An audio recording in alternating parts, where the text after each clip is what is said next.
venga a llamar, venga a llamar.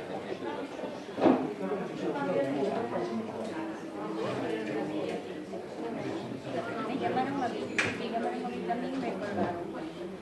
Y después me llamó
a todos, gracias por acompañarnos. ¿Me escucháis? Sí. Sí, pero se escucha. solo es para la cámara. No es Vale. Entonces, vale. Bueno, gracias a todos por acompañarnos esta tarde. Hoy me dirijo a vosotros hablando en castellano para facilitar un poquito, aunque me imagino que a lo mejor entenderían bien sin problema en gallego, pero bueno, así lo hacemos más cómodo para hoy, para los autores de este libro. Para mí, como concejala de Cultura, es un placer estar aquí presentando a Dolores y a Luis Montes. Creemos que el lugar en el que hacemos esta presentación es el idóneo, porque qué mejor sitio que presentarlo en el lugar en que se está tratando el libro. Y bueno, quería hacer una breve introducción del currículum de Dolores, porque la verdad que es bastante amplio e interesante. Entonces, bueno, decir que ella es doctora en Ciencias Históricas, desempeña su trabajo como investigadora y profesora titular del Instituto de Historia de Cuba y de la Universidad de La Habana. Es autora de varios libros y artículos relacionados con la asociatividad de los inmigrantes españoles en Cuba en los siglos XIX y XX, que se encuentran, aparte pues eso, hay muchas publicaciones especializadas, nacionales y extranjeras. Luis Montes de Oca es coautor del libro, que ahora en breve les voy a dar paso, nos van a desmenuzar un poquito más los motivos que les llevaron a publicar este libro, con lo cual, antes de nada y de darles la palabra, sí que quería dar las gracias a la Diputación de La Coruña, que ha sido posible que se haya podido editar, y también quería darle unas gracias de manera especial a Julio Varela, que en todo momento ha estado ayudando de una manera incansable para facilitarnos el viaje de Loli y de Luis y toda la burocracia, que la verdad que bueno, fue bastante complicado. Cuba se ve que es un país que, bueno, que no facilita lo que es el viaje de los residentes allí, así que nada, darte las gracias, Julio, ha sido un placer conocerte, porque yo no te conocía, no había tratado nunca contigo, pero bueno, que sepas que desde el Ayuntamiento estamos muy agradecidos de tu trabajo. Nada más, os dejo con los protagonistas, que van a ser ellos los que realmente pues desmenucen un poquito más el libro y nos expliquen los motivos por los cuales hoy estamos aquí reunidos. Muchas gracias. Buenas tardes y muchas gracias por la asistencia de todos ustedes a la presentación de este libro.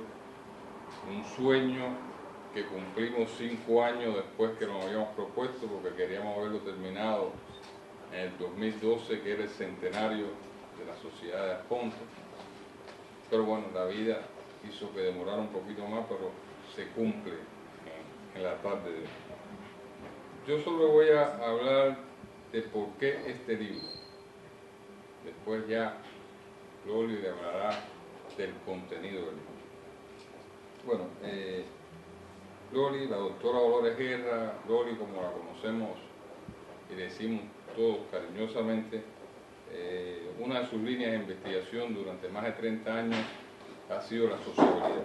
Ha escrito muchos artículos, muchos muchos libros, 3 de ellos publicados en España.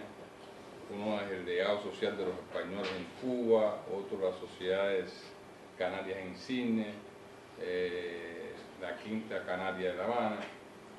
Y para completar el estudio, realmente era muy importante escoger el trabajo de una sociedad microlocal, porque estamos convencidos que las sociedades microlocales iban a explicar mucho más exactamente cómo funcionó este tema de la migración en el doble sentido, ¿no?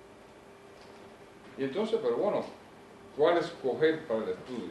Solo sociedades gallegas microlocales hubo en La Habana 132, ¿ya? Sin contar todas las otras sociedades de las otras regionalidades.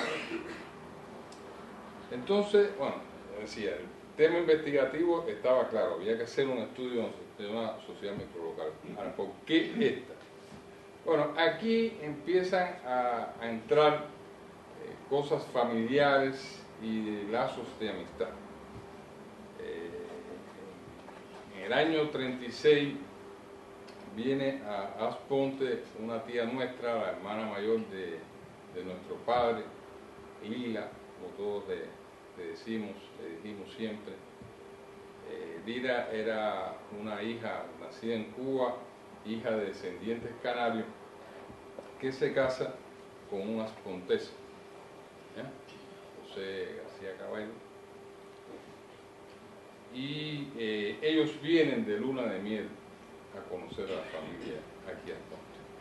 Ahí llega la guerra civil, su circunstancia, ella podía ir pero el esposo no, y finalmente se quedan a vivir aquí. Tía tuvo 3 hijos, 3 descendientes, Constante, Ramiro, Calixto, y vivió hasta su muerte aquí en Asponte, una mujer que estos días hemos sentido muchas emociones porque hemos ido a lugares y nos hemos encontrado con personas que conocieron personalmente y hablaron muy bien de ella, una mujer que realmente para nosotros tiene un valor extraordinario porque supo adaptarse a las condiciones difíciles de vida de una aldea, trabajar muy duro, educar a sus hijos, criarlos.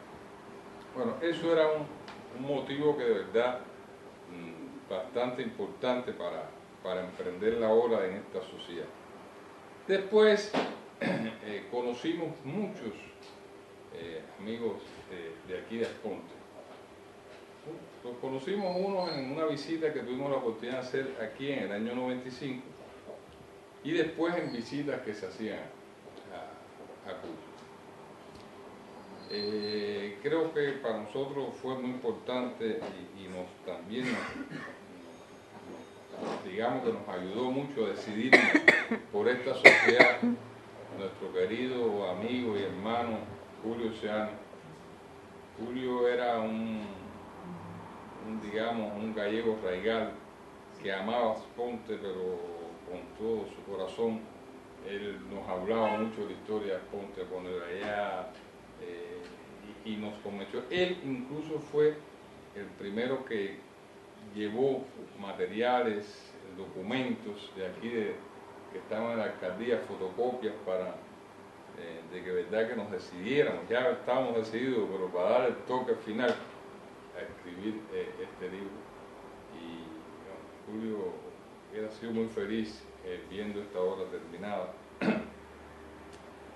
Y bueno, eso era motivo ya más que suficiente para empezar el libro. Después está la importancia de esta sociedad también, que cumplió su centenario. Incluso les decía que llegó a haber 132 sociedades comarcales gallegas, hoy quedan solo 39, o sea, y la de Asponte, de Puente García Rodríguez, se mantiene, aunque ha hecho después una fusión con la Laborada, que en el libro viene explicado también todo eso. Ahora, ya estaba la decisión, había que emprender la obra, pero una obra de este tipo no se puede hacer, y más desde la lejanía de 8.000 kilómetros que hay entre la isla nuestra y y Arponte sin ayuda de mucha gente. Realmente nosotros hemos recibido la ayuda de muchos colaboradores en Arponte para lograr esta obra, si no, no hubiera sido posible. Empezar a citarlo siempre nos va a quedar mucho sin nombrar, pero sí creo que nosotros debemos de nombrar a dos que han sido muy importantes. Uno fue Pepe, o sea, que es el presidente actual de la sociedad hace mucho tiempo, que Pepe, bueno, nos puso en la mano toda la documentación de la sociedad, todo lo que tenía.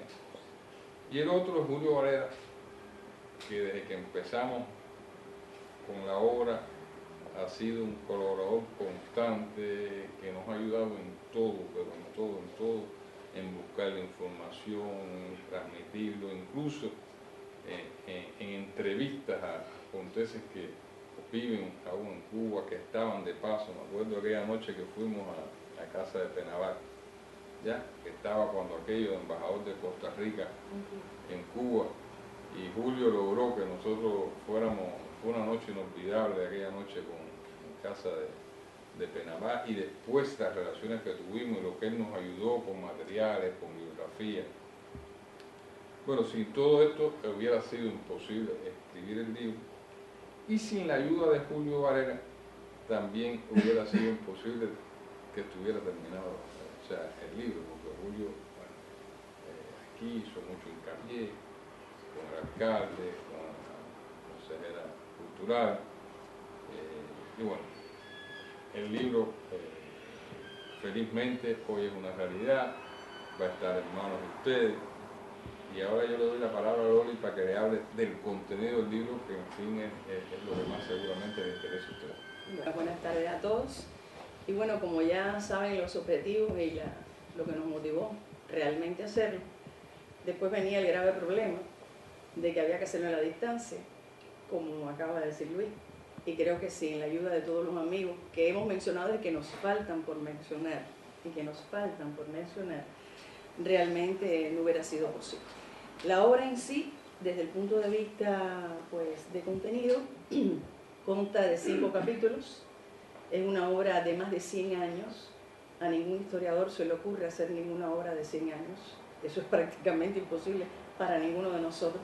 Yo creo que ya lo que hacemos una obra de más de 40 años es un reto, porque, bueno, estamos sujetos a cambios históricos, a montones de cosas que son muy difíciles realmente asumir. De todas maneras, como estábamos hablando de una sociedad que para nosotros es importante, pues lo asumimos. El primer capítulo, como ya ustedes pueden ver ahí, tiene una situación introductoria donde hablamos de las generalidades que tiene la asociatividad gallega en Cuba. No podemos hablar de ningún tipo de sociedad si no partimos de las primeras que dieron posible el paso a que se constituyeran estas otras sociedades microlocales. La primera, la Sociedad de Beneficencia Gallega, que fue la segunda sociedad de los españoles en Cuba. Esta sociedad, pues, por supuesto, fueron los primeros que le brindaron asistencia de todo tipo a aquellos inmigrantes que se radicaron en todo el país, pero esencialmente en La Habana. Y tuvo el mérito de ser la primera que construyera el Panteón Social.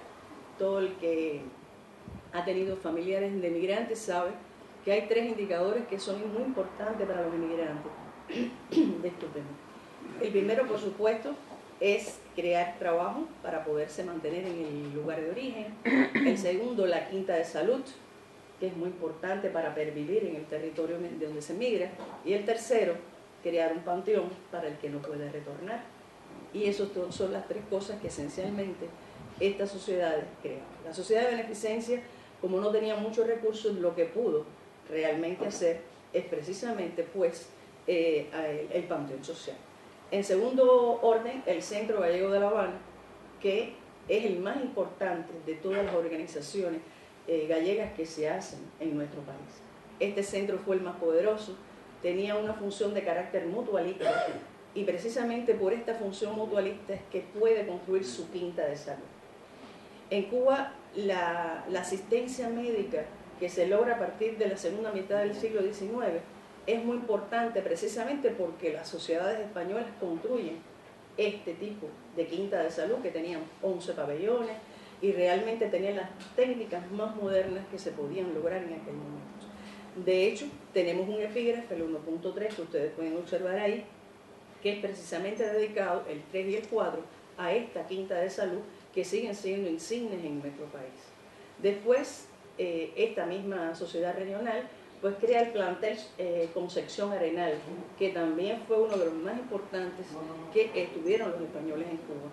Generalmente no se ligaban mucho estos emigrantes con las escuelas públicas o privadas que habían en Cuba, sino creaban sus propias escuelas, con sus propias características. Y es precisamente este plantel Concepción Arenal uno de los insignes. Y bueno, en un epígrafe 1.6 nos acercamos a estas sociedades microlocales gallegas, como acaba de decir Luis, que eran bastantes en Cuba. Generalmente cuando presentamos un libro no lo hacemos con PowerPoint, siempre nada más que le comentamos, ¿no?, estos libros, pero yo quise realmente hacerlo así porque a continuación quiero mostrarle algunas imágenes que realmente son muy significativas y a los que no han estado en Cuba pues realmente pueden darle una idea de lo que realmente le estamos hablando. A continuación, ahí tienen ustedes en el epígrafe 1 punto, le estaba hablando del Panteón, que muchos ya que nos han visitado saben que yo siempre los llevo, siempre los que han pasado para allá los llevo a que vean este Panteón de la Beneficencia de Naturales de Galicia, que es uno de los más hermosos que realmente se hacen en este lugar. Como ven en el epígrafe 1.2, estoy hablando de la razón social del centro gallego. Esta imagen que ven ustedes es el primer edificio social, no es el que construyeron, es el primero que alquilan. Y a partir de ese alquiler es que empiezan a funcionar. Y al lado está la Caja de Ahorros y del Banco Gallego, que yo la pongo porque realmente es importante, pero es realmente quien financió casi todo lo que hizo el centro gallego en este lugar.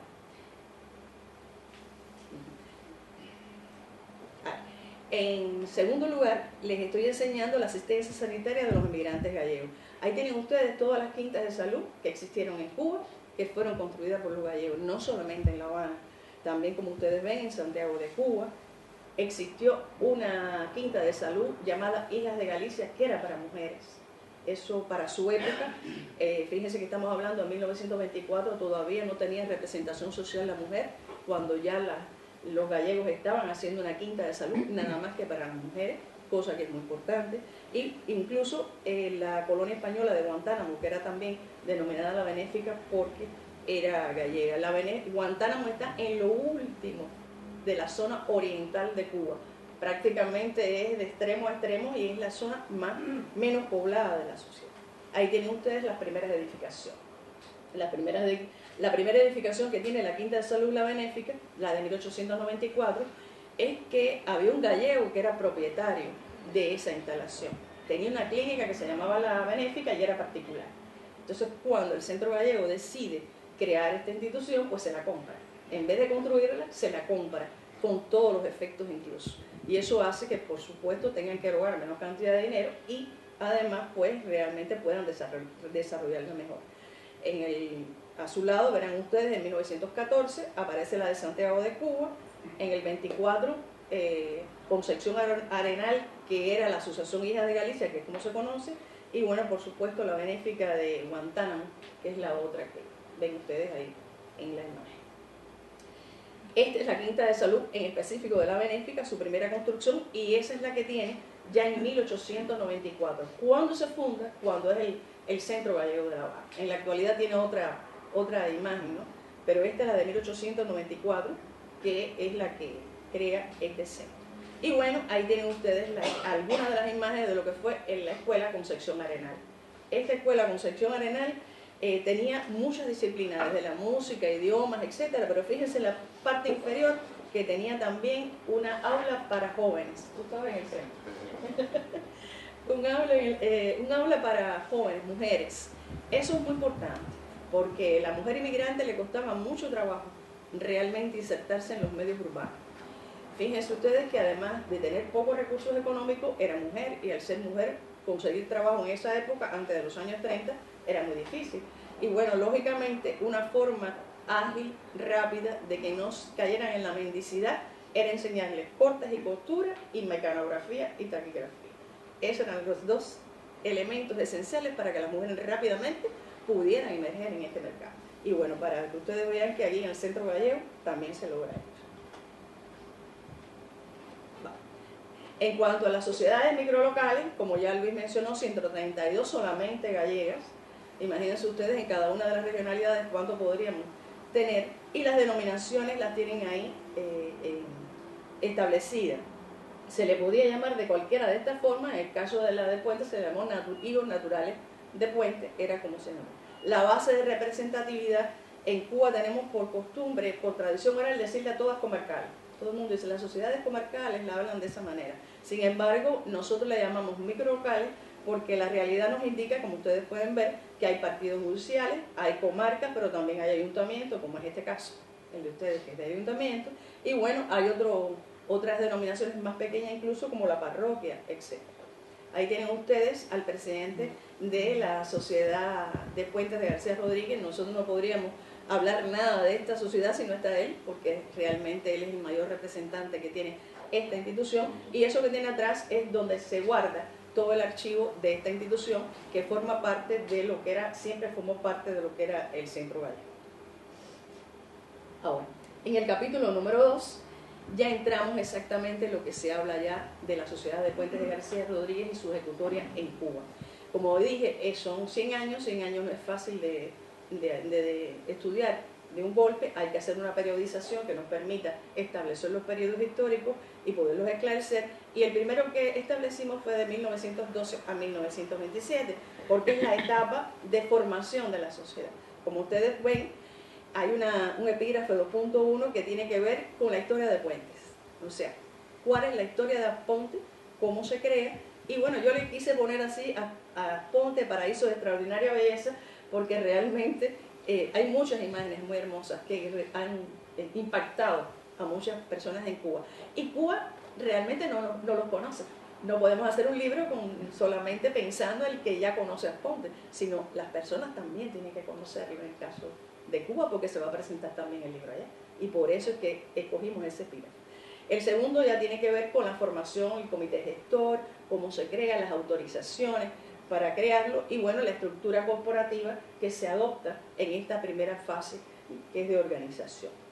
Ahí les estoy mostrando algunas de las imágenes que ponemos en el libro, que para ustedes son súper conocidas, para mí queda claro, pero para los que están viéndolo en otra dimensión no, o sea, ubicarlos territorialmente. Ven ustedes una de las cosas más hermosas que ahí tenemos, a nuestro amigo Antón Ferreiro, que nos ayudó tantísimo con las imágenes.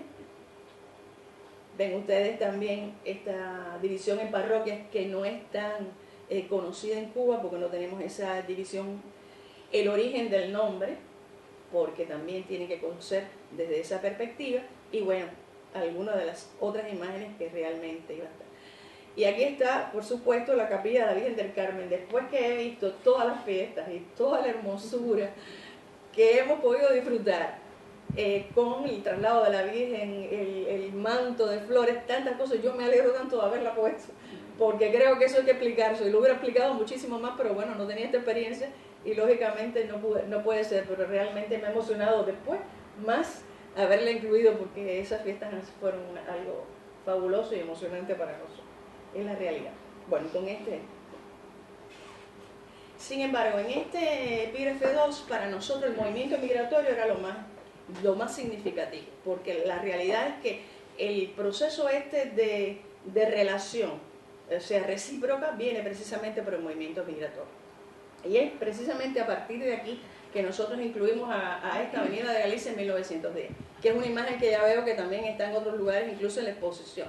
Y para nosotros es significativa porque fíjense ustedes que es un momento en que prácticamente no hay urbanización, ni siquiera pavimentación, está realmente casi en cierne esa avenida. Si la vi en la actualidad, y yo digo, creo que falta un tercer libro o un segundo libro para hablar de todo lo que se ha desarrollado. Y creo que es a partir de que precisamente empiezan a llegar todos estos emigrantes, que en un inicio, por la tradición misma oral, me han dicho que se insertaron en Cuba a través de fincas agrícolas en un inicio, y haciendo carbón porque traían la tradición precisamente de eso aquí en Cuba, hasta después emerger en las ciudades y convertirse entonces en propietarios de estas pequeñas empresas que nosotros le decimos bodegas.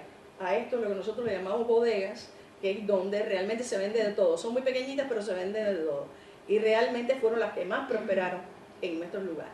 También se dedicaron, bueno, a muchas otras cosas, a los servicios, no todos fueron propietarios, también se dedicaron a los servicios, a muchísimas otros elementos de los servicios, pero la realidad es que a partir que empiezan a situarse en La Habana sobre todo, es que empieza a florecer y comienzan las remesas familiares realmente hacia Aponte, y es que empieza un poco que a mejorar esa situación de 1910. Aquí le damos la imagen de Jesús María Bouza Bello, es el fundador de la sociedad, el primer presidente, pero además una de las personas que más recursos económicos aportó a la constitución de este centro como tal.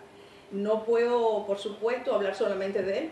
Hubo otros presidentes que también fueron muy importantes dentro de la constitución de esa sociedad, por eso esta tabla, como ustedes ven, como dije, del 12 al 27, donde todas esas personas están organizando una sociedad que realmente va a emprender una tarea que es gigante con la construcción de las escuelas. Ahí tienen ustedes ya la bonanza económica de estos ponteses en Cuba. Ya incluso son propietarios de automóviles. Un automóvil, como ven ustedes, en esa etapa es una cosa muy costosa, y realmente ese es un automóvil que tienen los propios ponteses, más de uno, y que, como ustedes ven, se utilizaba para ir a los festivales y a las verbenas que realmente se hacían en distintos lugares. La imagen que está debajo es el estandarte.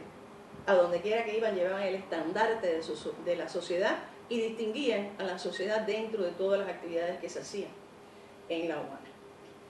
Las fotos colectivas, que son muy importantes para estas colectividades emigrantes, teniendo en cuenta que, bueno, ahí se reunían todas las familias con sus mejores galas, con todas aquellas cosas que le pudieran significar para mostrarle a los vecinos de acá y también a la prensa local y también la de Cuba, la situación económica y en qué situación se encontraba. Ya ven la Avenida de Galicia en 1926. Ya a partir de esa penetración de los capitales y de las remesas, ven que ya hay una Avenida de Galicia completamente diferente.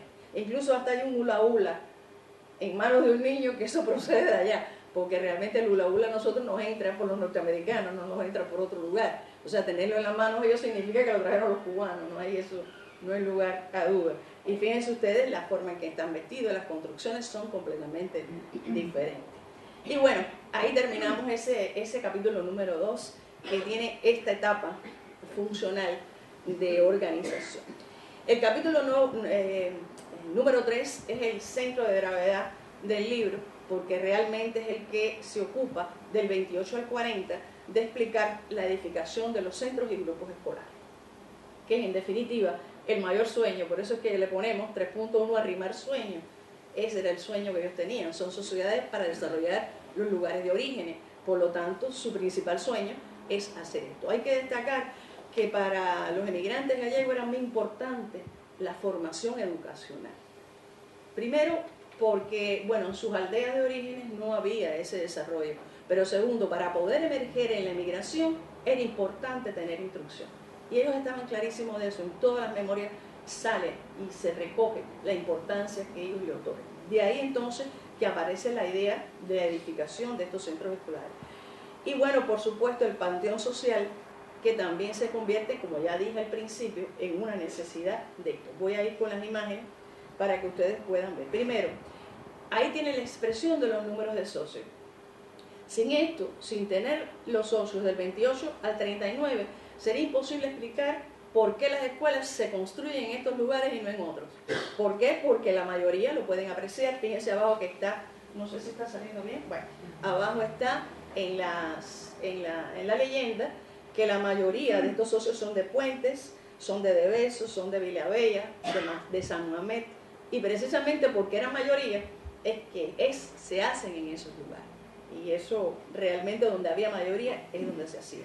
Aquí también del 28 al 43 tenemos todos los presidentes de ese momento, son los de mayor trabajo, el trabajo más arduo está ahí, aunque no son los más importantes, todos los presidentes son importantes, pero estos tuvieron la responsabilidad mayor de esta creación. Y aquí hay algo que siempre me gusta ponerlo, porque nosotros las mujeres mandamos en cualquier parte del mundo, Esa es la realidad. Siempre tenemos en la mano el poder y me gusta siempre poner a las mujeres, siempre que hago cualquier trabajo las pongo.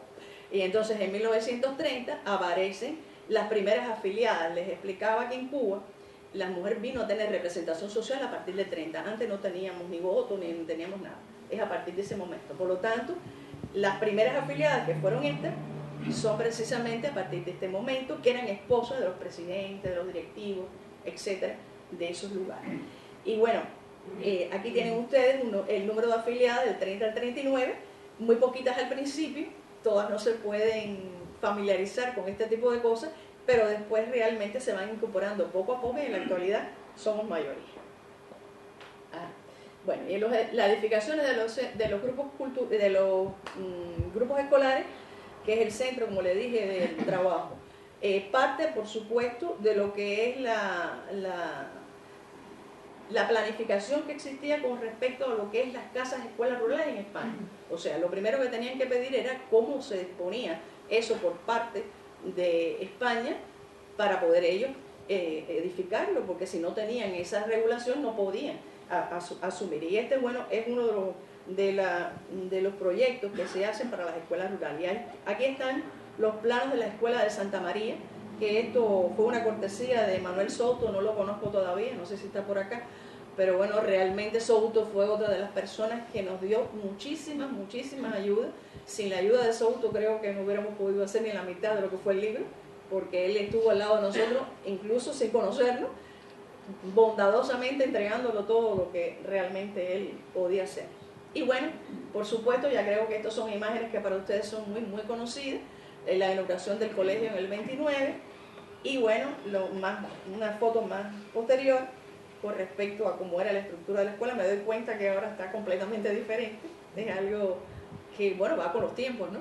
Los tiempos van haciendo que se modifique, pero es distinto. A mí yo siento una emoción muy especial en estar acá, porque ustedes se imaginan, después de todo sea fotografía y fotografía, estar en el lugar es una cosa que como que se te realiza, ¿no? Las cosas. Bueno, ahí tienen entonces las construcciones de Vilabella, de Freixo, mucho más modestas, porque los ponteses eran mayores, mayor cantidad, tenían más recursos, y por supuesto, estos lugares también tenían menos población, necesitaban escuelas menos pequeñas y más pequeñas, y realmente, bueno, eran de otro estilo de construcción. Ahí tienen ustedes, y esto lo puse con toda la intención, cuánto se gastaron en estos edificios escolares. O sea, en una suma que fuimos haciendo de todas las memorias, etcétera, etcétera, verán ustedes que para la época era una cantidad millonaria, realmente, para realizar este tipo de escuela. Esto es nada más que la realización. Verán ustedes después al final que le ponemos otro que tiene ya que ver hasta con los grupos escolares. Aquí tienen la de Beso y la de Somedes, o sea, la de San Mamés, que van siendo incluso más modestas que las anteriores. Cada vez van siendo un poquitico más modestas. Son 5 en total, y ahí tienen el valor total, incluso incluyendo lo que es el valor de las escuelas. O sea, ya con el material escolar, con todo establecido. Y verán ustedes que al final fue un esfuerzo muy grande lo que tuvieron que hacer estos emigrantes para que realmente pudieran hacer estas escuelas. Ahí tienen algunas de las imágenes, algunas las he visto también en la exposición que está en el parque, magnífica exposición, la verdad hay que felicitarlos porque se lleva una imagen total, ¿no?, de lo que es la villa. Pero bueno, ahí tienen ustedes algunos de estos, algunos se van a reconocer, ya hay muchos que me han dicho, esta soy yo, la otra no sé qué, me da mucho gusto eso, realmente. La escuela, bueno, eso me lo dio Pepe del grupo de fútbol y todas las demás cosas que se hacen en la escuela.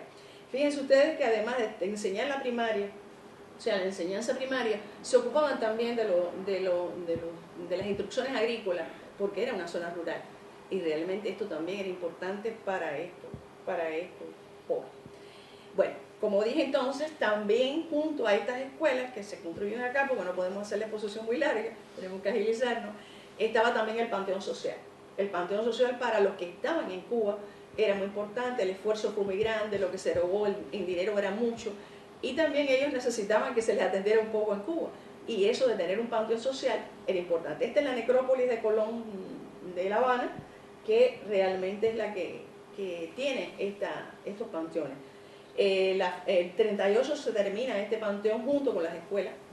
En la imagen primera de arriba verán ustedes que es estaba en la memoria, es la que está en la memoria, la que está al lado ya reformada, ya tiene la Virgen del Carmen, tiene escapulario, todo este tipo de cosas, ya está reformada, y la que está abajo, por supuesto, es la que se construye acá, porque los que retornaron también querían tener su panteón aquí, y ya yo estuve por allá también y realmente me dio mucha alegría poderlo ver. Y el que está al lado, bueno, ya verán que ustedes al final se tienen que unir, y es el panteón que se asume de la otra sociedad de Agolada, que es la donde ellos están ahora. Bueno, en el capítulo 4, es del 41 al 86, es un momento que como ya hemos terminado todas las escuelas, los panteones, no sé qué, es el momento de atender a los emigrantes que están en la mar.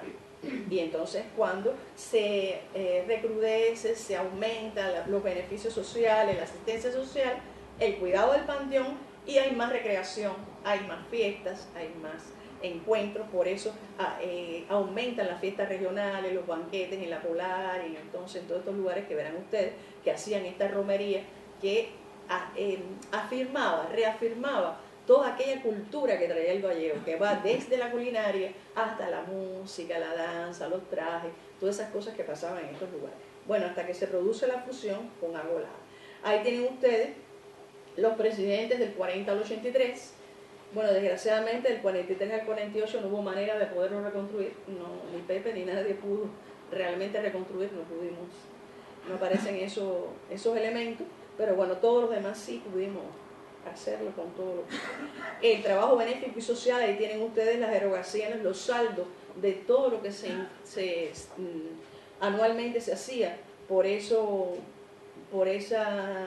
indicadores, y ahí tienen algunos de los elementos que les explicaba, de lo que es el ocio, el recreo, de los banquetes. La parte de arriba es el restaurante de la isla donde se hacían los grandes banquetes, y abajo, bueno, la Polar y la Tropical, que bueno, para los que no han ido a Cuba, son las dos cervecerías. Era una cervecería que tenía unos parques inmensos, llenos de flores, y bueno, realmente como le gustaba hacer estas romerías a los españoles, de forma general, gallegos y de cualquier regionalidad, y que se reunían para degustar cada una de estos alimentos, etc.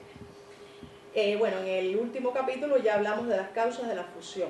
Aquí las causas de la fusión está en que siempre fueron sociedades muy pequeñas, no excedían los 200 afiliados, porque eran precisamente de ayuntamientos, de comarcas y de lugares que eran pequeños. Por lo tanto, cuando ya pasa el tiempo, ya se acaban los objetivos iniciales, lo más lógico que desaparezcan. Lo que pasa es que en Cuba la mayoría no quiere desaparecer y se quieren mantener, pero la realidad va diciendo que con el tiempo, ya por una ley lógica de la vida, van desapareciendo los nativos, y lo que quedan son los descendientes, hijos y nietos, ¿no?, de aquellos que fundaron las sociedades. Y bueno, por supuesto, la mejor solución que ha habido es que se vayan uniendo unas a las otras, y entonces con los mismos integrantes pues, y los recursos pues pueden hacerlo de esta manera. Y bueno, el capítulo 5, que es el último, de eso se trata, de una hermandad que florece, una nueva época que es de unificación. Es una unificación, pero la realidad está en que la mayoría de la membresía es de Esponte. Las de Agolada es muchísimo menos, la mayoría son de Esponte. Y bueno, aquí hablamos de la estructura organizativa y de la cultura como una razón para existir. Ahí tienen ustedes, en esta nueva época, uno de los boletines que salen. En estos boletines, como ustedes ven, se da cursos de idioma gallego, de baile español, también de terapia ocupacional para los ya que son muy ancianos, y bueno, también se habla de poesía y de todo este tipo de cosas. Las directivas del 2001 al 2002, que es la que se mantiene hasta la actualidad, porque ya las directivas no se cambian con tanta fuerza. Ahí está, bueno, todos los demás que siempre estuvieron. Y como les dije, la cultura. La cultura para todas las sociedades, no solamente para las Pontes, para todas, esa es la razón de ser que existen en Cuba. Porque en este minuto es lo que se transmite, es lo que hacemos en esa sociedad. Y bueno, esta es una tarde sabatina, que es algo que se hace cada 3 meses en esta sociedad, en nuestra sociedad. Todos nosotros los dos pertenecemos a la misma. Y bueno, aquí tenemos el grupo de baile infantil, el de los niños y de los adolescentes y de los jóvenes.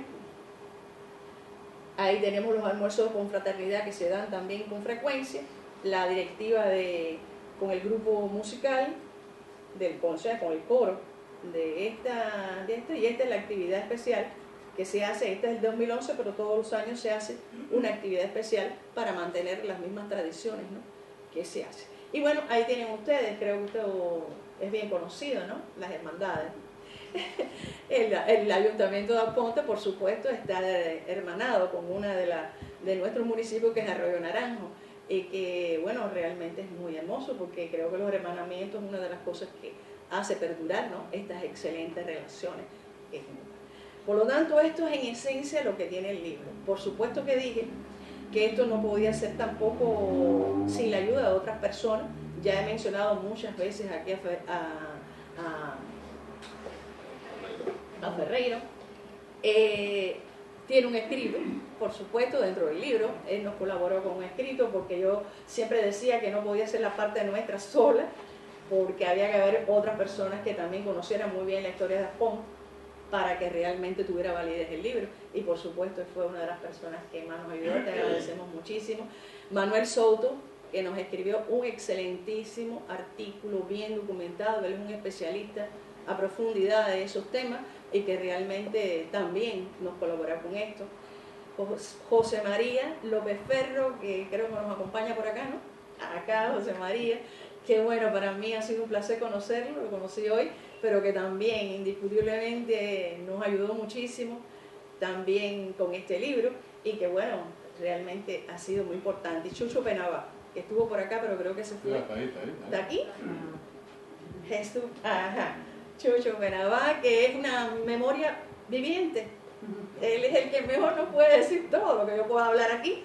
Está subordinado a lo que Chucho pueda decir, porque él es el que sabe si dije verdad o mentira de lo que estoy diciendo acá. Y yo, por supuesto, no quiero terminar sin reiterar mi agradecimiento a Julio Varela. Lo hizo Luis, pero yo tengo que hacerlo también, porque Julio para mí ha sido como un hermano, él forma parte de nuestra familia. Nos ayudó en todo, nos conectó, porque nosotros estábamos desconectados de todas estas bellas personas que hoy nos han ayudado, pero que realmente fue quien nos conectó en todo esto. Nos ayudó también a que pudiéramos estar acá, y que indiscutiblemente, pues si no hubiera sido por él, hoy no estuviéramos. Al Ayuntamiento de Galicia, a todas ustedes que tanto nos han ayudado y que tan bien nos han recibido, si no hubiera sido tampoco por ustedes, tampoco hubiéramos podido realizar. A todos los colegas del Ayuntamiento, realmente le agradecemos profundamente. Por supuesto al alcalde, que estaba paradito allá solito y nadie le ha dado un asiento desde que llegó. Por favor, agradecerle profundamente, de verdad, Valentín, Formoso, por realmente habernos ayudado tanto y permitir sencillamente que hoy estemos realmente entre ustedes, que para nosotros es un grandísimo honor. Nadie calcula lo que es para un escritor hacer un libro y poderlo presentar en el lugar protagónico. Eso es un privilegio que muy pocas personas en la vida se los pueden dar. Por lo tanto, nosotros nos sentimos emocionadísimos realmente con que eso sea de esa manera. Y por supuesto a la Diputación de Galicia por hacer posible que realmente ha sido una edición tan hermosa. Ya lo verán ustedes. Es hermosísima. ¿Perdón? De La Coruña, disculpen, de la Diputación de La Coruña. Como ustedes verán, es una cosa hermosísima, no solamente por la forma en que está hecha, sino por el gran gusto a la hora de insertar las fotografías y de hacer todas las cosas. Creo que esto es una cosa también que nos da muchísima alegría. Espero no haberlos cansado y muchísimas gracias realmente por habernos recibido.